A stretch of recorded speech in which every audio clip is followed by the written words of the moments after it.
ماهی تولد پیغمبر بزرگوار اسلام قرار داریم که در همین ماه بود که آفتاب تابان رسالت محمد صلی الله علیه و سلم چشم به این دنیا گشاد.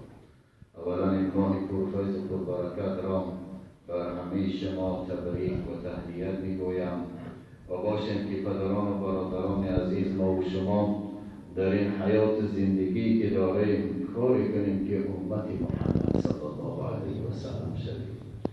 ما و شما زمان امت اون آفتاب تابان رسالت میشویم، زمانی که امروز حقوق محمدی را پرداخت کنیم. و الا اگر امروز فقط به زبان ما و شما امت محمد صلی الله علیه و سلم باشیم و اگر امروز اخلاق محمدی نداشته باشیم، اگر امروز حقوق محمدی را که پرداخت نکنیم، بدانیم که ما و شما در قبر و قیامت شرمنده و روسیا می شویم.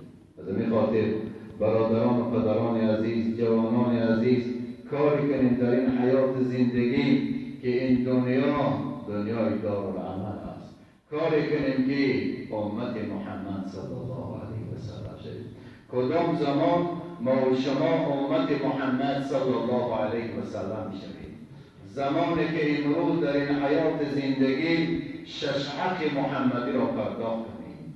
یکی از حقهای اون آفتاب تابان رسالت چیست؟ شناختن محمد صلی الله علیه و سلم.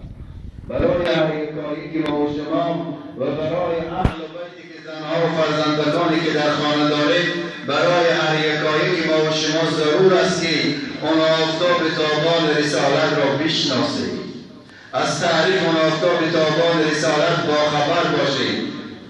حضرت سعد بن ابی وقاص رضی الله عنه ببینید که آنچنانی که پیغمبر اهل بیت بر اهل بیتشان پیغمبر بزرگوار اسلام را شناس می‌کردند به مانند سوره فاتحه. از همین خاطر برادران عزیز، پدران و جوانان عزیز، باید امروز در تمام خاندان ما و شما باید تاریخ پیامبر بزرگوار اسلام گفته شود. باید هر یکایک ما و شما از تاریخ خود دیده تاریخ پیامبر بزرگوار اسلام را خوبتر بدانیم که نام اون آفتاب تابان رسالت چیست، نامهای اون آفتاب تابان رسالت چیست، اون آفتاب تابان رسالت کی به دنیا آمد، چگونه به دنیا آمد، پیامبر بزرگوار اسلام چگونه باید رسید، از آغاز خردسالی چه رنج و مشقتی ها دید، چه آزار و اذیت ها دید. رسول بزرگوار اسلام کی از پدر یتیمان، کی از مادر یتیمان. پیامبر بزرگوار اسلام برای حیات زندگی خود از آغاز چند سالگی رنج و مشقت دید، کار میکرد و محنت میکشید. پیامبر بزرگوار اسلام کی مربوط به پیامبری شد و رسول گرامی قدر اسلام در این 13 سالی ببینید دعوتی که در مکه مکرمه مردم را به سوی توحید، به سوی خدای یکتا و یگانه شناختن الله که دعوت میکرد، از جانب مشرکین عرب چه آزار و اذیت‌ها و چه رنج و مشقت‌ها دید و 10 سالی پیغمبر بزرگوار اسلام که در مدینه منوره بود چگونه زندگی کرد. برای هر یکایک ما و شما پدران عزیز، جوانان عزیز، شرط است که از تمام زندگی پیامبر صلی الله علیه و سلم با خبر باشیم. حق دیگر رسول اکرم چیست؟